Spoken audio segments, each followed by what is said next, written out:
Hey yo, it's Guido coming at you with a Tactics Talk. Thanks for tuning in. On this episode, I have Banziduck back in Clan X Fog X in his T54 lightweight tier 9 Russian light tank, and he is top tier in a 510. Lakeville is an interesting map. He's spawned in from the north on this. It can be a great scout map, but it can also be kind of a miserable scout map at the same time. He's going to go to the road, which is always a dangerous place to be, but needs a scout or at least a medium out there keeping an eye on it. You can also do some good work if you can light them while they attempt to cross down where Bonzi's currently looking at. Now he has selected this earlier dive off of here, and if you look at his spotting range, only people who are very foolish and cut very close to the water are going to get spotted by him. Sometimes you'll pick scouts up trying to get to these bushes down here, but this is a fairly low success rate scout spot, although it is very safe. So we'll see him go to here. He is running 2 large kits and some food, which is going to improve his spotting a little bit. Unknown if he has optics on this. He does not have binocs.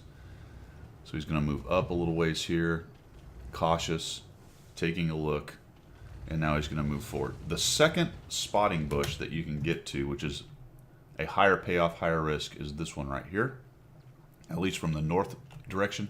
And once you get there, let's see when he gets a beam it right here. Now you can see that his spotting range almost reaches to the back, and if people are smart off the south spawn, they're really hugging the edge of this mountain to avoid this kind of thing right here. So that's a decent spot.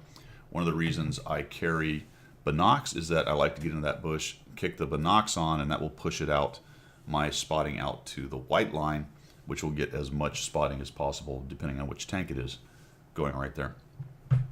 The problem with this bush is if they come in hard and get to here, they're either going to see you or proxy light you as they kind of start coming around this corner, and that is extremely exposed.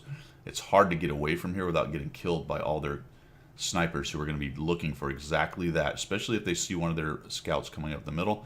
They're going to stop in this area over here, and they're going to look for you or mediums or anyone else over here. There's also this spot right up above here, this perch that you can go to. I don't like that one very much. It doesn't provide any real cover as far as a bush goes, but that's another spot.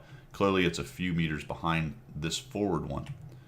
The absolute best spot as far as getting the maximum view range is where he's going to go to right now. Initially he just dives in here to hide, and he's going to come around the corner of this rock right here, and you'll see that when he comes around, which is in a moment. Come on, Bonzi. Come on, buddy. There you go. All right, now he's spotting down here. And you can see that that's the maximum so far, maximum amount of spotting he could have done. Now, timing-wise on this Bonzi, it took you a while to get here, and what you did was cautious. I think that first dive down was kind of useless. There's not much to be gained from that unless you're trying to do some counter scout stuff, like I said, for guys down here. But if they've got good camo, they're probably not going to get spotted by you anyway. If you had gone directly to this spot, that would have been the best case. You may have caught their tanks crossing. When I'm talking about timing, you got here too late to catch any. Even their slow tanks have probably already gone across outside your view range down here along the K line. So if you are looking to light those guys up as soon as possible, you've got to basically come straight to this point. What are the drawbacks of this point? Well, it's open, right? Those guys can see you right there. If their scout comes around the corner here, he's going to light you up right away. And you may actually get into a scrum with their scout right here. You know, he hits you with one of them tracks, you fix it, you get tracked again, next thing you know, you're out of the game. So this is really the high risk, high reward spot here, and it can be countered by an aggressive scout coming in, but that's the only way really to see these guys. Timing wise, you were just too late. The other question becomes, how many snipers do you have lined up to help you? Well, nobody really. You have a Yudes that came up onto that top. Yep, he's up on that perch, which is not a bad place for a Yudes, but you just didn't light anybody up, and were unable to provide any shots right there. So those are the ins and outs. From the south side, it's a little bit different. I may have actually said he was coming from the south side. If I did, I apologize. I meant north side.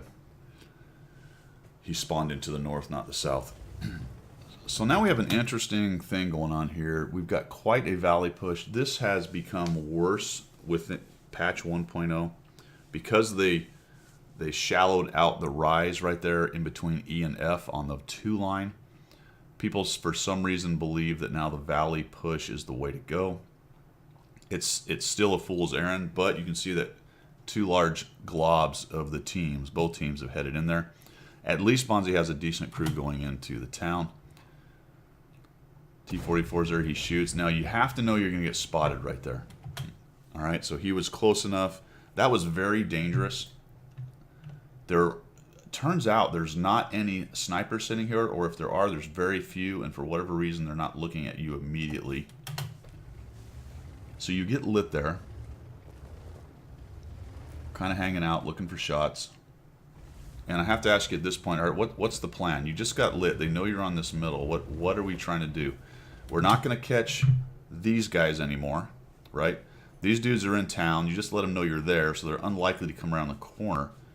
And they're starting to stack up in town. You've got a big fight here. This is where it gets interesting on this middle road. You don't know what they have on the middle road, right? Do they have a scout over there who is hanging out on the middle road? But they haven't come this far, so you do know that much.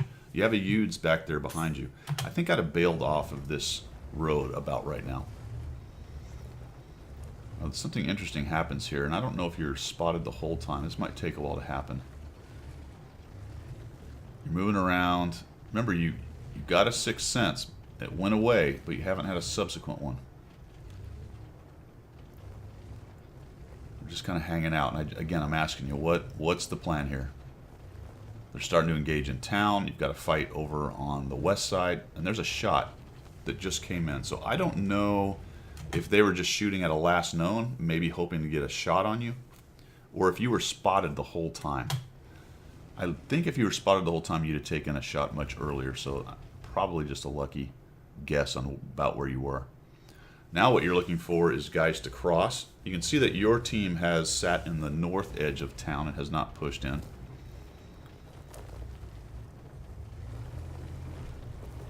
They're doing okay over there on the west. Just some mistakes in gunnery right here. All right, this Centurion's coming pretty hard, and you're gonna miss because you mistimed the shot. But for my money, I wouldn't be aiming right here. I'd be aiming over about here, so that I had more time to kind of see him show up and get that lead fire. So let's see how that works out for you. Just well behind him, right? So you need a lot more lead fire on that. You're gonna kind of do the same thing again. Like I said, I'd be aiming over here instead of right there. And you do shift, there you go, but a little late just based on the reload. You don't quite get there in time. Oh, I'd have definitely aimed for the defender up top. The T54 is moving faster. You left 3 shots on the table there. You would have had a pretty good RNG. Had to have had a pretty good RNG to get all 3, but I think 1, maybe 2 were definitely in play there. Just a bit bad on the gunnery skills. So things aren't going too bad. You're down 3. You've got a pretty good stack in the town over there. You're headed over this way. You're even, but your guys are getting beat up. And we're heading back here, and we're going to stop. So I'd have come off that middle road a lot earlier, and I'd have gone into the town and tried to help these guys out. This is a pretty good little brawler. Obviously, you want to avoid getting hit, but being annoying and poking out and letting them have it with a pretty decent gun, plus you're carrying those 8 gold rounds right there, I think you'd have definitely helped in the town. And as it is, the town is just going to fall. And guess what? There was at least an object. It looks like the LTTB came out of the valley and headed over to help the object. And now we're really in no man's land right here. This is a lost cause. I would have done what you're doing here, at least at this point. Get 1 shot in here on this guy and get out. Yep, there's an object over there. You got a shot. I don't think I'd have stopped here because you're really getting pushed from behind, and you just got spotted anyway. I'd have dove into that right side there. Yeah, there you go. You take a hit from the Centurion, who is using the small gun, it appears. As he only did 244 to you. Centurion 7-1 should have dropped 3 or 4. And we're headed over here. Again, I'd have kept going. You're going to spin around. I think what you're trying to do is get some lights, but all you really have is artillery in this one Udes, which is sitting back here. I probably would have kept on trucking. But you're trying to do the right thing. You get lit, more than likely by somebody who has come either behind you. I guess it's probably the LTTB who gets a shot right there on you without being lit. That kind of blew my mind. Not really sure how that's possible, but he's bushed up somehow there. Take another hammer blow from the 212, you know, because 212s only go after slow tanks. And now it's just basically cue the clown music, do do do do do do do do, having a good time at this point, but not doing a whole bunch. Shooting at that guy. Sort of thought you were going to try to go for their cap and help out, but I think maybe you thought, hey, if I can keep these guys busy, our guys might have a chance to cap. Yeah, ignore the 704. Come over here on the LTTB, take a shot on him. Going for the ram. Come on, get him. Rammed him. Got his track, but he fixes it. Now we're coming back down, and we're gonna. Oh, we both die. And I believe this ends up being a loss. So the question Bonzi had was, hey, what could I have done better? I think the initial scout on the middle road was the way to go. You really need somebody to do that. It can be hard, and it can be a fast way out of the game. It's really unfortunate. It's not really well designed for scouting. You can do it, but all it takes is one YOLO scout, and you're dead, right? He probably dies too, but there's just no escapes in some of those places if you're going to go forward enough to get some decent spots. If you go to that first spot, you're more of a counter scout yourself, just kind of waiting for things to develop and come out of there, but you're unlikely to spot any of them. The next question becomes, how many snipers do you get? How many guys are going to be shooting? And that's a double-edged sword, because if you've got a bunch of guys stacked up here shooting at them as they cross, well, that's nobody going this way. And it takes a while to get down into the city. So then you let them filter into the city and get the advantage in the city. So it really is a bit of give and take. Best case is you get forward, you spot in that early bush right there. You have 4 or 5 of them here, and you killed 2 or 3 tanks, or at least reduce heavily 2 or 3 tanks crossing here. And then everybody immediately, student body left north and comes back around here and comes in with an advantage of hit points on the guys that went into the city. That's really the best case. Getting a pub team to actually coordinate enough to do that is very difficult. In addition to that, you had a whole bunch of your team go over to the Bloody Valley over here. And while they did push through and win, this is pretty standard. They get beat up doing it. There's an Artie in the game, so he has a lot of fun. They finally get here trying to push up over this ridge, and there's some TDs sitting back here. Maybe they were here to begin with. They shift back, and they just punish them trying to get up on the cap. Meanwhile, you've completely lost the city, and it's just basically over. No way to do it. So what could you have done better? I think in this case, just come off that road a little bit earlier. You might have been able to help turn the tide in the city. Probably not, because they won pretty handily. But you never know, if you'd have got in there soon enough and started reducing some hit points, maybe keep a couple of your guns firing a little bit longer, you might have made that a bit more of an even fight, and there wouldn't be, what, 1, 2, 3, 4, 5, 6 tanks all driving on your cap. All right, man, I hope you liked yourself. Hope you learned something along the way. If you did, make sure you subscribe to the channel. Keep on supporting, guys. I do appreciate it, and gals, and we will see you.